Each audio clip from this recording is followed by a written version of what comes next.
Setiap tempat punya cerita. Di Padukuhan Mancingan, cerita itu bersemayam di sebuah tempat bernama Cepuri Parangkusumo. Bagi masyarakat setempat, Cepuri bukan sekadar bangunan, melainkan tentang spiritual, simbol budaya, sekaligus jejak sejarah yang diwariskan dari generasi ke generasi. Bersama KKN Mancingan UNY, kami hadir untuk merekam kisah itu, sebagai upaya mengenal, menjaga, dan meneruskan warisan budaya lokal. Assalamualaikum warahmatullahi wabarakatuh. Perkenalkan, nama saya Suraji. Nama paling dalam Rio Parangpertomo. Ini nama saya Suraji, pemberian dari orang tua saya. Lalu pemberian atau paling dalam Sri Sultan Rio Parangpertomo. Alamat saya Mancingan RT 1, Kelurahan Parangtitis, Kapanewon Kretek, Kabupaten Bantul, Daerah Istimewa Yogyakarta. Di sini saya akan memaparkan terkait dengan Cepuri Parangkusumo. Cepuri kata lain jejak atau petilasan. Cepuri jejak atau petilasan. Kenapa di sini dinamakan atau disebut Parangkusumo? Parang ini batu, ya. Batu. Parang ini batu yang ada di sepadan pantai selatan ini. Konon warga masyarakat Mancingan Parangtitis luasnya menyebut atau menyebut parang, kata lain karang, ya.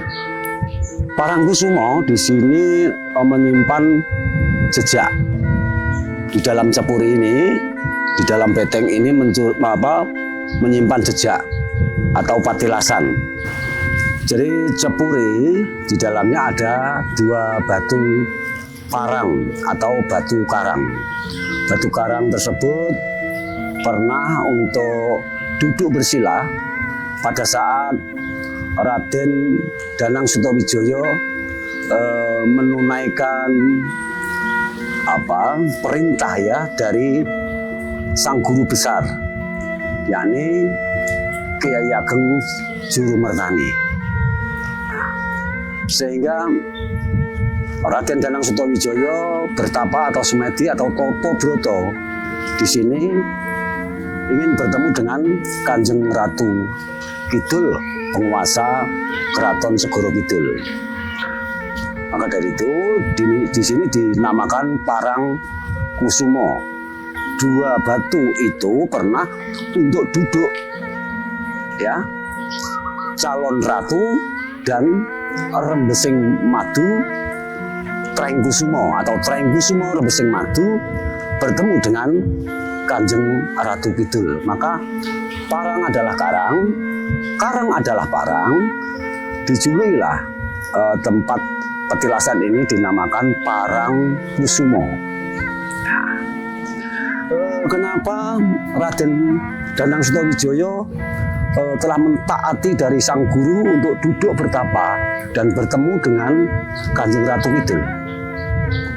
Karena pemuda yang sangat tampan dan sakti ini memiliki kegayuan atau cita-cita yang sangat luhur, yaitu akan membuka lahan perdikan atau hadiah, ya, lahan hadiah atau hutan yang bernama Hutan Metau, ya.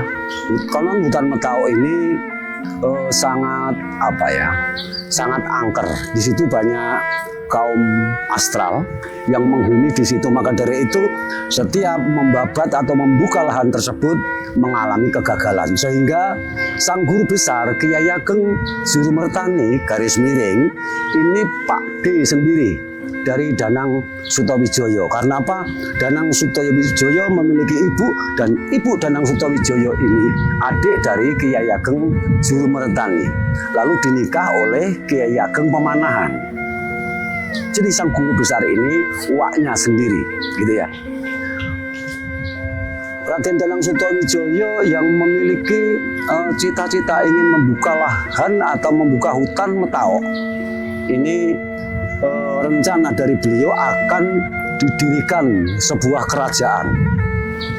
Ya, ingin membuat bangunan sebuah kerajaan. Setelah itu, setelah mengalami kesulitan yang terkait dengan para kaum astral, Kiai Ageng Jurumertani memiliki pendapat bahwa kaum astral atau himina syaiton nirojim ini bolo atau bala tentara dari Kanjeng Ratu Kidul. Maka dari itu anjuran dan saran dari sang guru besar Kiai Ageng Jurumertani agar bisa terwujud dalam cita-cita itu, disuruh untuk bertapa di sini, dan visi misinya untuk bertemu dengan Kanjeng Ratu Kidul akan minta izin atau idipalila, izin dan minta bantuannya terhadap Kanjeng Ratu Kidul dalam rangka untuk membabat atau membuka hutan Metaok yang sangat angker dan banyak penghuninya kaum astral tadi. Setelah itu barulah diijabah oleh Yang Maha Kuasa lantaran Kanjeng Ratu Kidul, sehingga terwujudlah terkabullah untuk membabat atau membuka bumi Metaok, lalu didirikanlah kerajaan. Seperti itu. Kerajaan mana? Ini kerajaan Mataram. Ya, kerajaan Mataram. Setelah terwujud bangunan yang sangat indah di hutan itu, kerajaan atau keraton atau gedaton yang sangat indah di dalam hutan itu, dan terkolaborasi dengan banyaknya tumbuhan bebungaan yang sangat harum, ya, menimbulkan aroma harum. Maka dari itu oleh sang guru besar, keraton atau gedaton tadi dinamakan Motorum. Karena moto ini mata kita melihat dari pemandangan yang sangat indah dan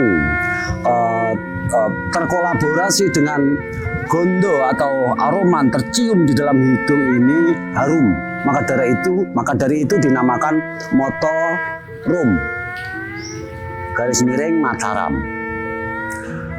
Bahasa lain, moto ini kita tampak untuk dilihat, ini kaeksi atau kaeksi. Kaeksi terlihat, tampak, dan terkolaborasi dengan aroma yang harum, maka itu gondo atau kita cium, ya, kita cium atau gondo. Maka dari itu dinamakan ngeksi gondo atau motorum atau mataram.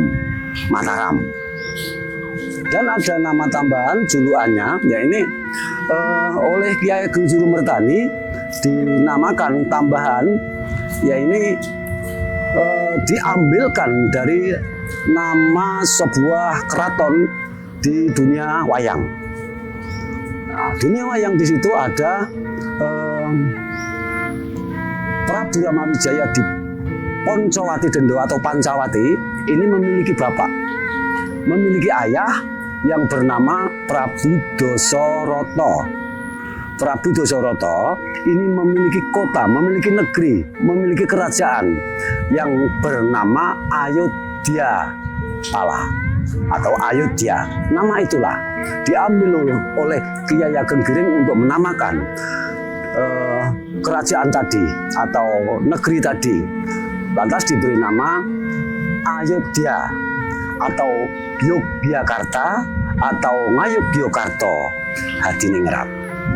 Seperti itu kilas dari asal usul Parangkusumo atau nama Parangkusumo. Dan parang ini karang atau batu karang, kusumo ini Trengkusumo Rebesing Madu. Jadi dua batu pernah untuk diduduki atau petilasan diduduki untuk sebuah dua sosok Rembesing Kusumo, Trengkusumo Rebesing Madu bertemu dengan Kanjeng Ratu Kidul dan visi misinya ingin minta idi palilah atau izin dan minta bantuannya agar tercipta terwujud visi misinya untuk babat hutan Metao dan mendirikan kerajaan Mataram. Itu saya kira yang dapat saya paparkan. Ada kurangnya ini dari keterbatasan saya sendiri, ada lebihnya itu yang benar. Itu. Assalamualaikum warahmatullahi wabarakatuh. Cerita Parangkusumo bukan hanya peninggalan masa lalu, tetapi warisan budaya yang terus hidup di Padukuhan Mancingan. Melalui dokumenter ini, kami, KKN Mancingan UNY, berupaya menjaga dan mengenalkan nilai sejarah serta kearifan lokal kepada generasi selanjutnya. Terima kasih kepada masyarakat Padukuhan Mancingan atas dukungan dan kebersamaan dalam proses pengabdian ini. Semoga Cepuri Parangkusumo senantiasa lestari dan menjadi kebanggaan kita bersama.